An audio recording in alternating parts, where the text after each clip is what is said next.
नमस्कार। मैं doctor Ved Prakash कहानीमाला channel में आप सभी का हार्दिक स्वागत करता हूं। हिंदी साहित्य, हिंदी रचनात्मकता पर जब मैं दृष्टि डालता हूं तो कई बार यह बात मेरे ध्यान में आती है कि हिंदी साहित्य गढ़ और मठों में बटा रहा। वाद और विमर्श खूब चले, लेकिन वे विमर्श ऐसी कमरों में ही बैठकर चले, यथार्थ से उनका रिश्ता संभवतः कम ही रहा। डॉक्टर रमेश पोखरियाल निशंक का रचना संसार विविध आयामी है। रविवार वार्ता में उनकी रचनाओं, उनके व्यक्तित्व के विविध पक्षों को लेकर चर्चा जारी है। जब जब उन्हें सुनता हूं, जब जब उन्हें पढ़ता हूं, तो उनके रचनात्मकता के, उनके व्यक्तित्व के नए नए रूप सामने आते हैं। आज कहानीमाला में मैं आपके लिए लेकर आया हूं उनकी एक बेहद ही संवेदनशील कहानी, एक थी जूही। आइए सुनते हैं। जूही मसल दी गई, जूही कुचल दी गई। उसके तन और मन पर सैकड़ों घाव बन गए।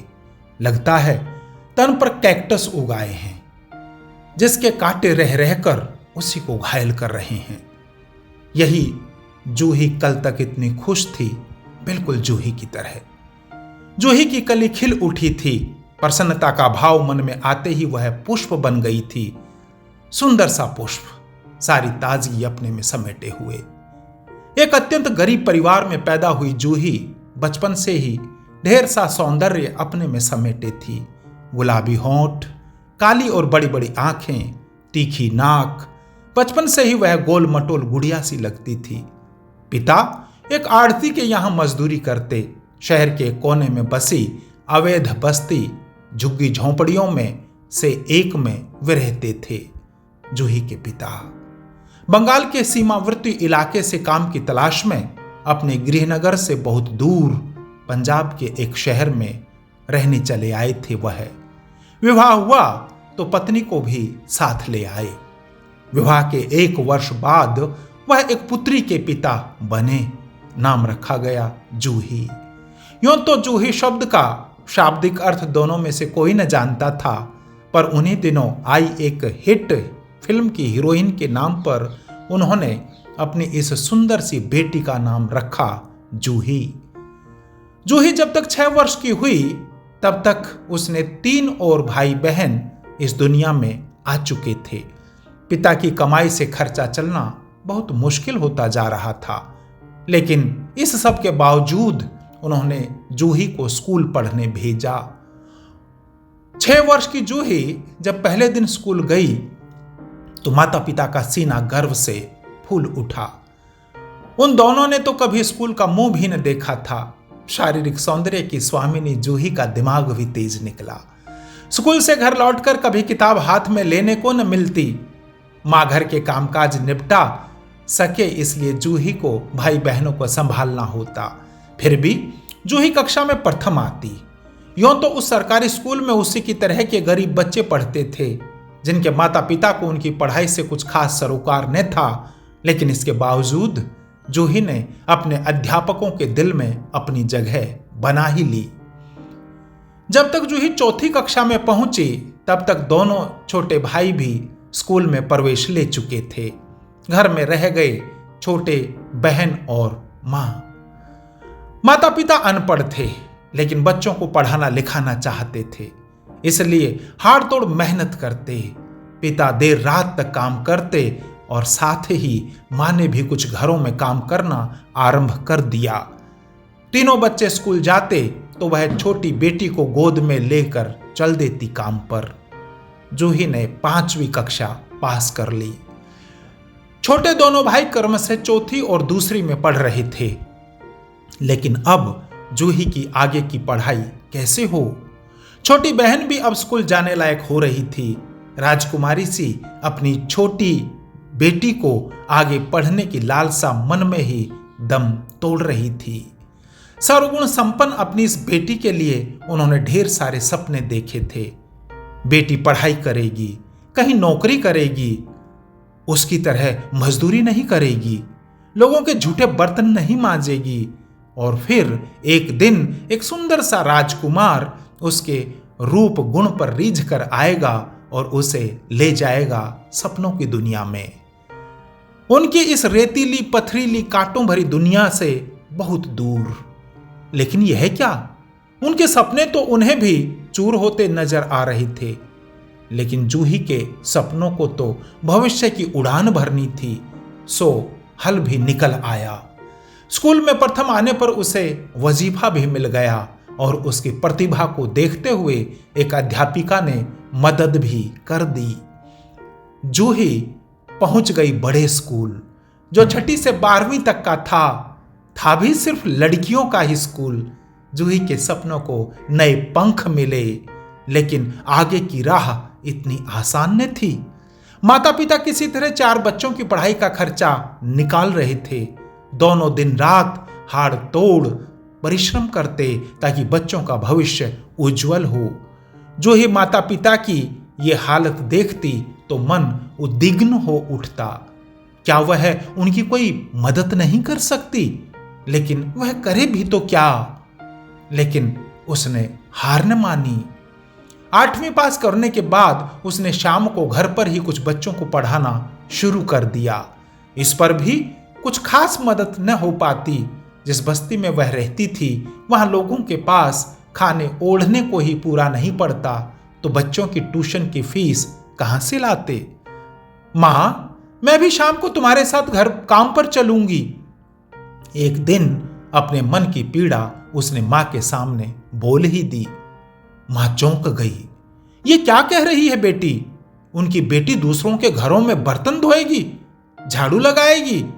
उसकी आंखों में आंसू आ गए।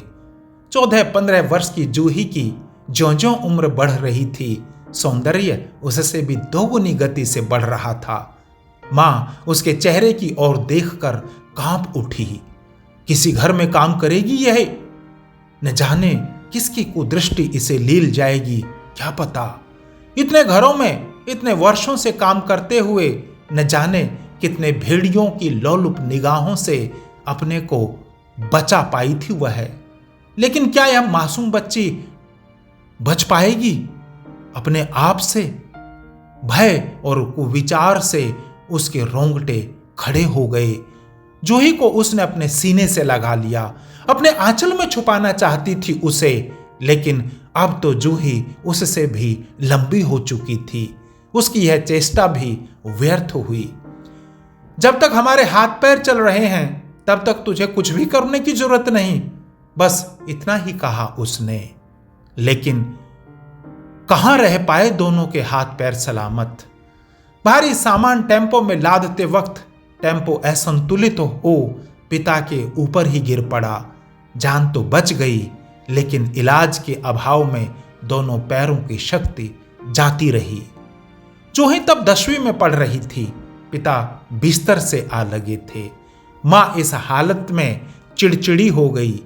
छोटी बेटी बातों पर, छोटी मोटी बातों पर बच्चों की पिटाई और गाली गलोच, यही सब चलता घर में।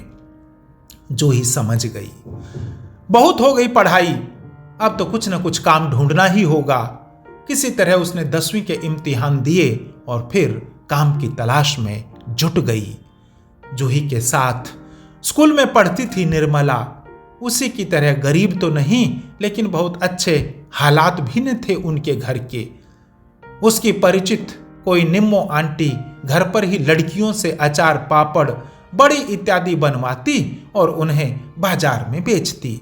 कुछ लड़कियां सिलाई बुनाई का काम भी करती। मेहनताना भी काम के अनुसार ठीक ही मिल जाता। तो मुझे भी ले चल उनके पास, मुझे काम की बहुत जरूरत है। और जूही ने निर्मला के हाथ पकड़ लिए। मां, मैं काम करूंगी। जूही ने निर्मला से जो बात हुई थी वो मां को बता दी। मां के पास बहुत कुछ सोचने को न था, नहीं था कोई अन्य विकल्प। अपाहिज पति बिस्तर पर पड़ा था। तीनों बच्चों का स्कूल छूटने की कगार पर था और बड़ी बेटी 10वीं पास कर घर पर बैठी थी। वही बेटी जिसे एक वक्त वह सबकी नजरों से बचाना चाहती थी। दरिद्र परिवार के इस हीरे पर किसी की नजर न लगे, इसके लिए पूरे प्रयास किए, लेकिन अब स्थिति उसके काबू में न थी। हाँ कह दिया उसे। बस इतना ही संतोष था कि बेटी किसी महिला के यहां काम करने जा रही है। जूही निम्मो आंटी के यहां जाने लगी। वहां और भी बहुत सी लड़कियां काम करने आती, लेकिन उनमें सबसे बुरी आर्थिक स्थिति जूही की ही थी। जूही को काम करते महीना हुआ तो आंटी ने 500-500 के 3 नोट उसके हाथ में पकड़ा दिए। जूही कभी एकटक उन नोटों की ओर देखती तो कभी आंटी की ओर। नोटों को उसने कसकर मुट्ठी में भींच लिया। बचपन से अभावों में बड़ी हुई जूही ने कभी इतने पैसे एक साथ न देखे थे, और फिर ये तो उसकी स्वयं की मेहनत थी। हथेलियों में पसीना छूट आया तो नोटों के खराब हो जाने के भय से उसने उन्हें संभाल कर रुमाल में बांध दिया। रास्ते भर वह उसे कीमती अमानत की भांति सहेज कर लाई। अपने आसपास चलते लोगों को ध्यान से देखा, कहीं इनमें से कोई चोर उचक्का न हो। उसके मन की स्थिति भी अजीब थी। प्रसन्नता और भय के मिले जुले भाव उसके मन में आ रहे थे। बहुत सावधानी बरतती वह घर पहुंची और रुमाल की गांठ खोल अपनी पहली कमाई मां के हाथ में रख दी। एक कमरे के उस छोटे से घर में एक कोने में पिता पड़े थे। बेटी समझदार हो गई है, यह सोच प्रसन्नता हुई, लेकिन जिस बेटी के लिए उन्होंने बड़े बड़े सपने देखे थे, उसे अच्छी से अच्छी शिक्षा दिलवाना चाहते थे, उस छोटी सी उम्र में उसे नौकरी करते देख आंखें भर आई। लेकिन जूही की खुशियां बहुत दिन तक कायम न रह सकी। उसने सोचा था कि वह कमाने लगेगी तो घर में सुख शांति आएगी, 4 पैसे आएंगे तो छोटे भाई बहन भी पढ़ पाएंगे। वह स्वयं तो 10वीं से आगे पढ़ न पाई, सपने अधूरे ही रह गए, लेकिन अपने भाई बहनों के साथ ऐसा न होने देगी। लेकिन उसका यह सपना भी सपना ही रह गया। उसके कमाए 1500 रुपए ऊंट के मुंह में जीरा ही साबित हुए। भाई बहनों का स्कूल छूट गया। दोनों भाई सारा दिन बस्ती के बच्चों के साथ खेला करते और छोटी बहन घर गृहस्थी के कामों में मां का हाथ बटाती। दिन भर कभी पिता की झिड़कियां सुनती तो कभी मां की गालियां। जूही काम तो कर रही थी लेकिन खुश न थी। जूही मुरझाने लगी थी। मन के तनाव का असर काम पर भी पड़ा। सभी ने इसे महसूस किया, निम्मो आंटी ने भी। क्या बात है जूही, आजकल तू उदास रहती है, काम में भी मन नहीं लग रहा तेरा? आंटी ने उचित समय देख एक दिन पूछ लिया। जूही सकुचाई, ऐसे कैसे अपने घर की बात बाहर वालों को बता दे। लेकिन आंटी होशियार थी, चतुर थी, सब उगलवा ही लिया। समझ गई जूही को और अधिक पैसों की दरकार थी, जिससे वह अपने भाई बहनों को पढ़ा लिखा कर अपने पैरों पर खड़ा करने के सपने को साकार कर सके। जूही ने कुछ और काम की भी तलाश की, लेकिन सब व्यर्थ। उसकी और उसके परिवार की किस्मत को न बदलना था सो नहीं बदली। आंटी के यहां जो माल तैयार होता उसे लेने वाले ग्राहक भी आते।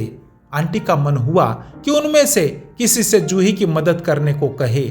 वैसे वो जूही जैसी मेहनती और ईमानदार लड़की को अपने से जुदा न करना चाहती थी, लेकिन जूही की उदासी उससे देखी न जाती।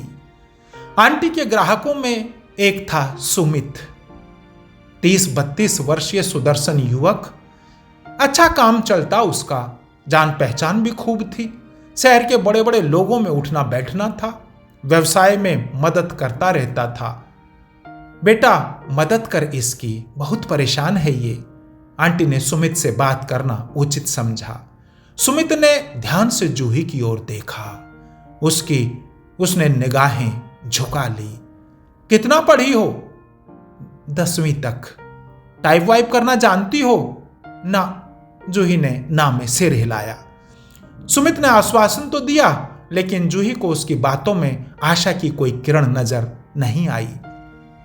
लगभग 2 माह बाद सुमित आया, एक जगह नौकरी के इंटरव्यू की बात कहकर, और ले गया उसे अपने साथ। और पहली असफलता के बाद इंटरव्यू का सिलसिला चल निकला। जहां भी जाती वहां कंप्यूटर के ज्ञान पर बात अटक जाती। इसी तरह कुछ महीने और बीत गए। घर की हालत बिगड़ती जा रही थी और उसी अनुपात में सुमित की सहानुभूति जूही के प्रति बढ़ती जा रही थी। कभी कभार वह उसकी आर्थिक मदद भी कर दिया करता।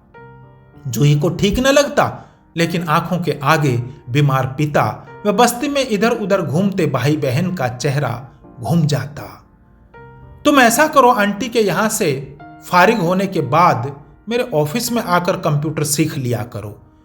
कई साक्षात्कारों के बाद जब जूही को नौकरी न मिली तो सुमित ने सुझाव दिया। जूही झिझकी, उसे संकोच हुआ। सुमित जानता है कि किसी छोटे मोटे संस्थान में जाकर भी जूही कंप्यूटर पर टाइप करना सीख सके, ऐसी स्थिति नहीं है उसकी। तो क्या उसके प्रस्ताव को मान ले जूही? एक बार फिर बिस्तर पर पड़े बेबस पिता, बस्ती की गलियों में अधनंगे घूमते भाई और मां के क्रोध का अकारण शिकार बनती बहन की छवि उसकी आंखों में घूम गई। और सुमित के इस सुझाव को मान लेने में ही उसने भलाई समझी। अगले ही दिन से जूही ने सुमित के ऑफिस जाना आरंभ किया। ऑफिस क्या, बस एक छोटा सा कमरा था जिसे बीच में पार्टीशन लगाकर 2 कमरों का रूप दे दिया गया था। एक छोटे से कैबिन में सुमित स्वयं बैठता और दूसरे में उसके 2 कर्मचारी। जूही सायं 4 बजे के करीब आंटी के यहां से निकलती और 15-20 मिनट की दूरी शहर की तंग गलियों को पैदल पूरा करती सुमित के ऑफिस पहुंच जाती। अपने ही ऑफिस के एक लड़के को सुमित ने जूही को कंप्यूटर सिखाने की जिम्मेदारी सौंपी।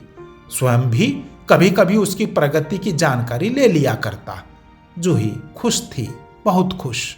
कीबोर्ड पर उंगलियों रखती तो मखमल का सा एहसास होता। कीबोर्ड पर दबाया गया अक्षर सामने कंप्यूटर की स्क्रीन पर नजर आता तो जूही को लगता जैसे वह रूपहले पर्दे पर कोई सुंदर सा ड्रामा देख रही हो। सुमित के प्रति मन में श्रद्धा के भाव उमड़ आते। लगता जैसे स्वयं ईश्वर अवतार लेकर उसके सामने आ गए हों। 2 माह बीत गए। जूही ने अंग्रेजी व हिंदी दोनों टाइपिंग थोड़ी बहुत सीख ली थी। मैं तुझे अपने ऑफिस में ही रख लेता, लेकिन मेरे पास तो पहले से ही 2 लोग हैं, उनमें से किसी को निकाल देना भी ठीक नहीं। 2 दिन बाद किसी इंटरव्यू की बात बता सुमित ने अपने मन की बात भी कह डाली। जूही कृतज्ञ थी सुमित की। उसने जो भी उसके लिए किया वह कम नहीं था और अब वह स्वयं ही उसकी नौकरी हेतु भी प्रयत्न कर रहा था। इंटरव्यू वाले दिन जूही का मन सुबह से ही उद्विग्न था। कंप्यूटर सीखने के बाद से उसका नौकरी के लिए पहला साक्षात्कार था। तनख्वाह भी 4-5 हजार मिलने की उम्मीद थी।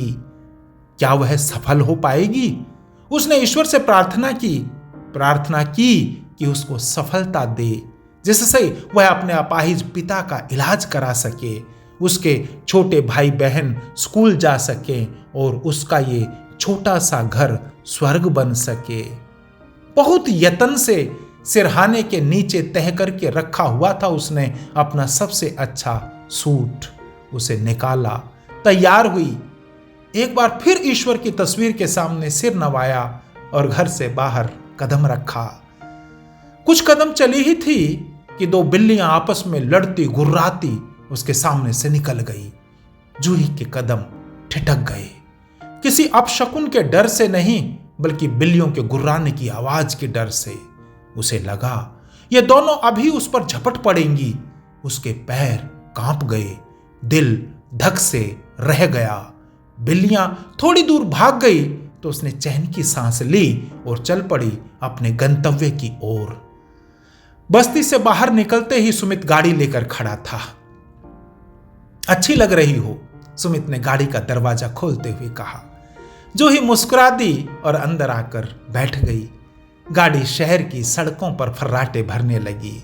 कुछ देर बाद जूही को लगा कि वह शहर की भीड़ भाड़ छोड़ कहीं बाहर निकल रही है। घर, दफ्तर वाली इमारतें कहीं पीछे छूटती जा रही हैं। उसने कनखियों से सुमित की ओर देखा। वह प्रसन्न मन किसी फिल्मी गीत की पंक्तियां गुनगुना रहा था। थोड़ी दूर है यह ऑफिस। सुमित ने मानो उसके मन की बात पढ़ ली। थोड़ी देर बाद गाड़ी एक विशाल हरे भरे कंपाउंड में दाखिल हुई। यहां एक ही चार दीवारी के अंदर कई सारे छोटे छोटे भवन थे। जूही को कुछ अजीब सा लगा, लेकिन उसने ऑफिस के नाम पर कुछ देखा था तो सिर्फ सुमित का ऑफिस। सुमित उसे एक कमरे में ले आया, लेकिन यह कमरा तो ऑफिस जैसा न था। इतना तो जूही को भी लगा। कमरे में एक कोने पर 2 कुर्सियां और मेज लगे थे और बीच में था एक बड़ा सा बिस्तर। घबराई हुई जूही को उसने कंधे से पकड़कर कुर्सी पर बिठा दिया और उसके बाद जो कुछ हुआ वह जूही के लिए एक दुस्वप्न से कम नहीं था। लंबा स्वप्न टूटा तो जूही की मुट्ठी में कुछ नोट बंद थे और सुमित उससे कुछ कह रहा था। सुमित के कुछ शब्द उसके कानों में पड़ते कुछ नहीं। आज दिन में भी तो उसने उससे कुछ कहा था।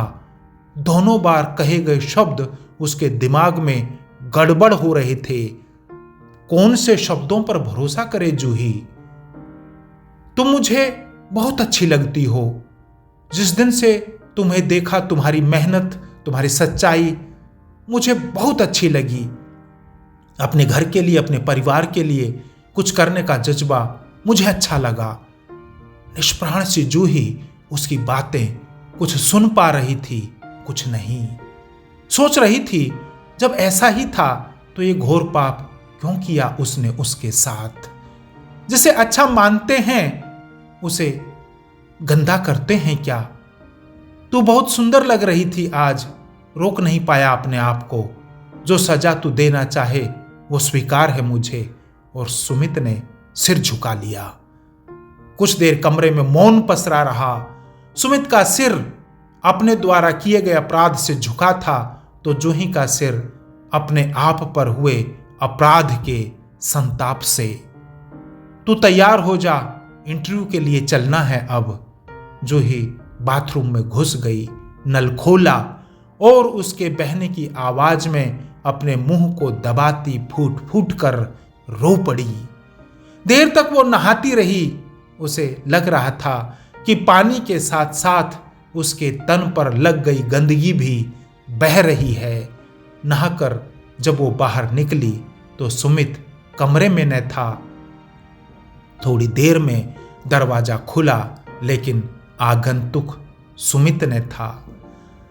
और अब 2-3 घंटे बाद सुमित का एक नया चेहरा, नया चरित्र लिए उसके सामने बैठा था। क्या कर सकती है तू बता? क्या हैसियत है तेरी? बहुत पढ़ी लिखी है क्या? एमए पास दर दर की ठोकरें खा रहे हैं और तू क्या है? सिर्फ हाई स्कूल पास। सपने देखती है बड़े बड़े। पिताजी का इलाज कराएगी, भाई बहनों को पढ़ाएगी। तो क्या आंटी के यहां से मिलने वाले 1500 रुपल्ली से करेगी अपना सपना पूरा? मुट्ठी खोल और देख कितने रुपए हैं तेरे हाथ में। ये तेरी एक दिन की कमाई है। हिसाब लगा, एक दिन के इतने तो महीने के कितने कमा लेगी। सारे पाप धुल जाएंगे तेरे परिवार के। नहीं तो तू यूं ही कीड़े मकोड़ों की तरह गट्टर में सड़ जाएगी, तू और तेरा परिवार। जूही को कुछ होश आया।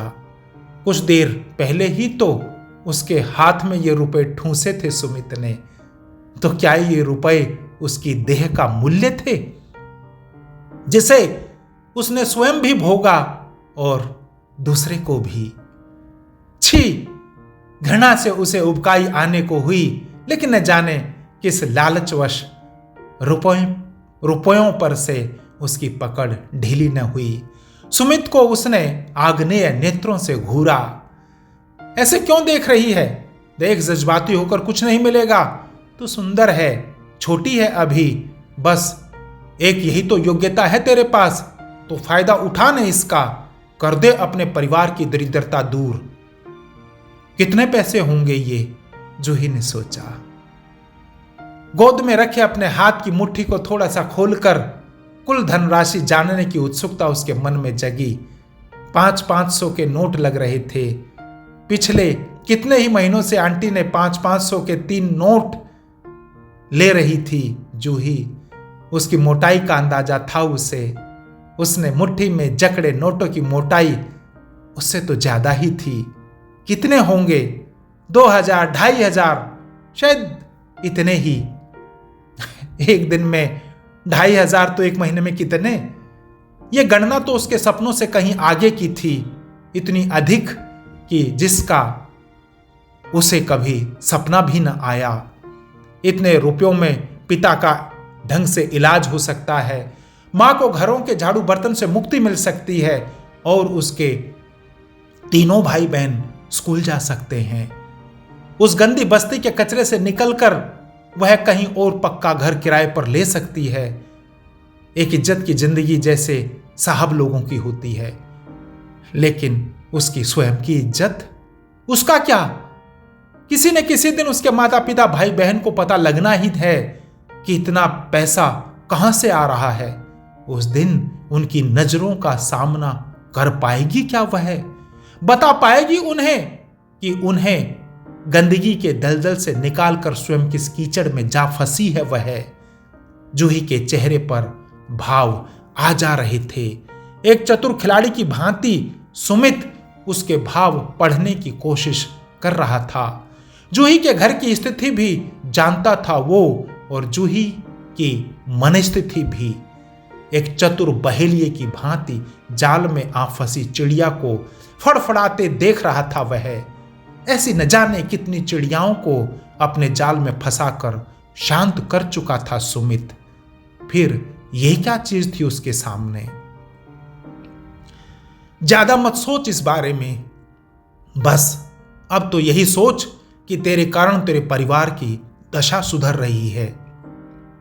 कितना पुण्य का काम कर रही है तू अपने घर की 5 जिंदगियों को बचाकर। पुण्य, यह शब्द जूही को अच्छा लगा। पाप और पुण्य की परिभाषा क्या है यह तो वह भी अच्छी तरह से नहीं जानती थी, लेकिन यह समझ में आया कि अपना सर्वस्व देकर वह 5 जिंदगियों को बचा रही है। तू तो यह काम मजबूरी में कर रही है, लेकिन ये बड़े घरों की लड़कियां वह तो अपने ऐशो आराम के लिए करती हैं। ऐसा करने का पाप तो उन्हें लगेगा, तुझे नहीं। तेरे जैसी कई गरीब लड़कियां ऐसे ही अपने माँ बाप की सहायता कर रही हैं। निम्मो आंटी के यहाँ आने वाली बहुत सी लड़कियां भी। निम्मो आंटी? उनका नाम सुन जूही चौंकी। तो क्या वो भी इसमें शामिल है? कहीं उन्होंने ही तो सुनियोजित तरीके से उसे सुमित के जाल में नहीं फंसाया? लेकिन तू यह मत समझना आंटी ने ऐसा किया। वह तो जानती भी नहीं कि उसके यहां काम करने वाली लड़कियां ऐसा भी करती हैं। बहुत कड़क औरत है वह, किसी की मदद के लिए हर समय मरने मारने को तैयार रहती है। सुमित ने आंटी की असलियत सामने रखी तो जूही को संतोष हुआ।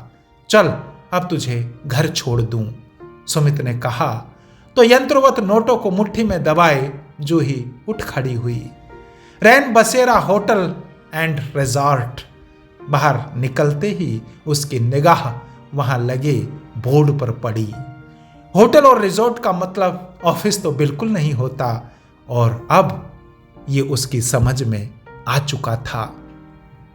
रास्ते भर सुमित की बातें और अपने स्वयं के विचार उसके मन में गड़मड़ हो रहे थे। कभी मुट्ठी में अब तक पसीजते नोटों का ध्यान आता तो कभी अपने घर की स्थिति का। वह ऐसा कर रही है, क्या ऐसा उसके माता पिता भाई बहनों को कभी पता न चलेगा? उसे लगा जैसे उन्हें सब कुछ पता चल गया है और सब के सब घृणा से उसकी ओर देख रहे हैं। मैंने तुझे अब तक कैसी बुरी नजरों से बचाए रखा ये मैं जानती हूं, लेकिन तूने ऐसा क्यों किया जूही? मां रो रही थी और भाई बहन और पिता की आंखों में उसके लिए घृणा थी। जूही चौंक उठी। खुली आंखों से देखा गया उसका ये स्वप्न कभी भी हकीकत में बदल सकता था। मुझे यहीं छोड़ दो, बाजार से कुछ खरीदना है। बस्ती से कुछ दूर पहले ही वह सुमित की गाड़ी से उतर गई। सुमित मुस्कुरा दिया, एक क्रूर बहेलिये की भांति। कल बस्ती के बाहर इंतजार करूंगा तेरा, कहकर उसने गाड़ी आगे बढ़ा दी। जूही कुछ देर वहीं खड़ी रही और फिर धीरे धीरे अपनी बस्ती की ओर चल दी। मन में कई सवाल थे।